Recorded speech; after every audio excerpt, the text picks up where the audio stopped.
8월 17일 화요일입니다. 오늘은 사사기 6장 33절에서부터 40절까지의 말씀입니다. 말씀을 읽어보겠습니다. 그때 미디안과 아말렉과 동방 사람들이 다 함께 모여 요단강을 건너와서 이스라엘 골짜기에 진을 친지라. 여호와의 영이 기드온에게 임하시니 기드온이 나팔을 불매 아비에셀이 그의 뒤를 따라 부름을 받으니라.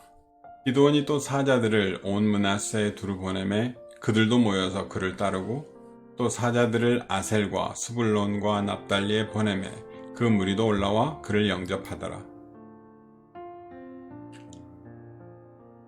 기드온이 하나님께 여쭈어 주께서 이미 말씀하신 같이 내 손으로 이스라엘을 구원하시려거든 보소서 내가 양털 한 뭉치를 타작마당에 두리니 만일 이슬이 양털에만 있고 주변 땅은 마르면 주께서 이미 말씀하신 같이 내 손으로 이스라엘을 구원하실 줄을 내가 알겠나이다 하였더니 그대로 된지라.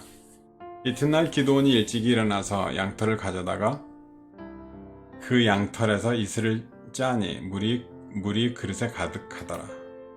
기드온이 또 하나님께 여쭈어 주여 내게 노하지 마옵소서 내가 이번만 말하리이다.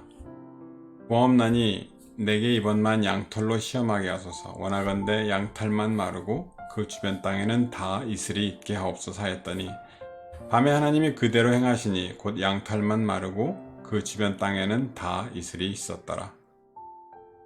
아멘. 기드온이 전쟁을 준비합니다. 그리고 기드온이 가는 곳마다 족속들이 그를 따릅니다. 아비에셀도 아셀과 스불론 납달리도 기드온을 따릅니다. 하나님이 약속하신 일, 기드온의 손으로 이스라엘을 구원하시겠다는 하나님의 약속이 기드온에게 어떻게 받아들여지고 있는지를 짐작해 볼 수 있는 부분이 오늘 말씀입니다. 하나님의 사자가 처음에 기드온에게 나타났을 때 기드온의 질문들이 있습니다. 하나는 여호와께서 함께 하신다면 왜 이 일이 우리에게 일어납니까? 다른 질문은 애굽에서부터 구원하신 그 이적들은 다 어디에 있습니까?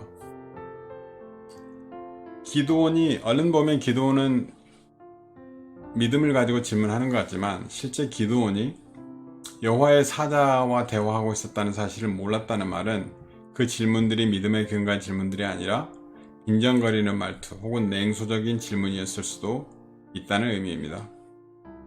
다음에 그가 대화하는 상대가 하나님의 사자라는 것을 알게 되었을 때 그는 죽는 줄 알았습니다. 하나님을 보는 사람은 죽게 되어 있기도 하지만 그는 하나님의 사자 앞에서 투덜거리고 빈정거리는 내용의 이야기를 하였기 때문입니다.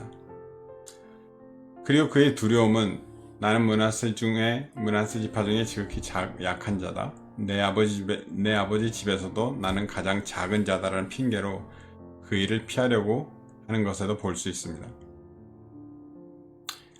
오늘은 실제 전쟁에 나가기 위해서 사람을 모으는 일로 시작합니다. 기드온이 가는 곳마다 족속들이 그를 따릅니다. 그런데도 기드온은 끊임없이 하나님이 주시는 표적을 구합니다. 한 번은 이슬이 양털에만 내리는 모습을 보여달라고 하고 다른 한 번은 양털을 제외한 그 주변 땅에만 이슬이 내리는 것을 보여달라고 하나님께 요구합니다. 하나님만 하실 수 있는 그런 기적들을 보고 싶은 것입니다. 기드온과 300용사라는 사사기의 영웅 이야기로 이 부분을 기억하는 우리에게는 기드온이 머뭇거리거나 여러 번 표적을 구하는 것은 분명히 어울리지 않는 이야기입니다. 그 안에 두려움이 있기 때문이고 자신을 돌아볼 때 하나님이 하실 것에 대한 기대가 부족한 탓입니다. 다른 말로 다른 이야기처럼 다른 성경의 이야기들처럼 사사 기드온의 이야기도 하나님이 하시는 이야기입니다. 투덜거리고 냉소적인 기드온, 스스로의 확신을 위해서 핑계거리와 수많은 표적이 필요한 기드온에게 하나님은 그래도 원하는 것들을 하나씩 보여주십니다. 우리의 묵상이 기드온은 믿음이 부족했다 라고 평가하는 것으로 머무를 수는 없습니다. 말씀은 거기에 등장하는 인물들에 대한 평가도 아니고 사람들이 확신을 하기 위해서 지켜야 하는 절차나 방법에 대한 정보도 아니기 때문에 그렇습니다. 말씀은 하나님에 대한 것입니다. 그래서 기도원의 그러한 인간적인 생각과 태도들이 지나쳐질 수는 없는 것 같습니다. 성경의 다음 장에서는 하나님이 기드온과 그를 따르는 사람이 너무 많아서 전쟁에 지게 될 거라는 역설적인 말씀을 하십니다. 그리고 하나님은 결국 3만 명이 넘는 사람들을 300명으로 줄여놓으십니다. 그리고 이스라엘은 전쟁에서 이깁니다. 하나님이 하시는 일입니다. 이 시대의 신앙을 가진 우리에게 이상한 태도들이 있습니다. 하나님을 믿는 일은 하나님이 살아계시고 사람은 하나님 안에서만 온전할 수 있다라는 내용을 갖습니다. 그런데도 사람은 뜻밖의 신앙 없는 사람들이 자랑하는 것들을 신앙이 있어서 갖게 되었다고 말하기를 좋아합니다. 하나님이 내게 이걸 주셨다라고 말하기를 좋아합니다. 십자가의 은혜로 신앙을 갖게 되었어도 사람의 자존심은 초라하게 보여지는 것을 허락하지 못하는 모양입니다. 예수님을 만나고 나서 일이 잘 풀리지 않으면 그것이 사람들 앞에서 신앙을 내놓지 못하는 이유가 되기도 합니다. 신앙의 내용마저도 사람의 자존심에 허락해야 보여질 수 있다라는 의미입니다. 우리의 신앙이 하나님에 대한 것이 되기까지는 의외로 많은 세월이 걸리는 것 같습니다. 지금 이대로라면 평생이 걸려도 안 될 것 같습니다. 기드온의 이야기에서 보는 것이 그것입니다. 기드온은 여전히 하나님에 대한 지식이 없고 끊임없이 확인해야만 하는 자리에 있습니다. 하나님이 하시는 일은 사람의 일과 다르고 하나님이 사람에게 주시는 복은 사람이 세상에서 자랑할 것에 대한 이야기가 아닙니다. 결국 기드온은 300명으로 싸웁니다. 기드온의 선택도 아니고 그것으로 충분하다고 여겨져서도 아닙니다. 여기서 이기면 300명으로 줄여놓으신 하나님이 하시는 일이 되기 때문입니다. 사람이 실패나 두려움들을 놓고 자존심이나 자랑과 관계없이 하나님을 알아가는 일이 가능하겠습니까?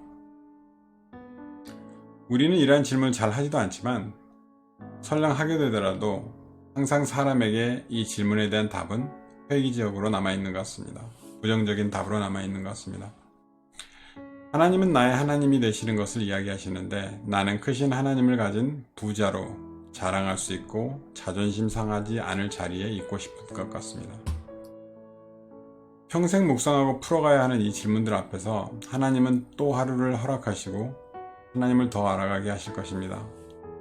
사사 기드온의 이야기는 다른 모든 이야기들처럼 하나님이 사람과 함께 하시는 하나님의 이야기입니다. 우리들의 삶도 세월이 가는 만큼 더 하나님이 채우시는 일로, 하나님이 하시는 일로 만들어져 가기를 바랍니다. 기도하겠습니다. 기드온의 하나님, 여전히 작고 약한 사람을 부르셔서 하나님의 어떠하심을 보이시며 결국은 하나님이 구원이 되시는 것을 알게 하시는 것을 감사합니다. 우리의 삶이 하나님을 묵상하고 알아가는 일로 가득하기를 원합니다. 하나님이 하시는 일에 항상 귀를 기울일 수 있도록 도와주시고 사람의 약함에도 불구하고 지키시고 인도하시는 것을 주위에서 깨달을 수 있도록 도와주시길 바랍니다. 감사합니다. 예수 그리스도의 이름으로 기도합니다. 아멘.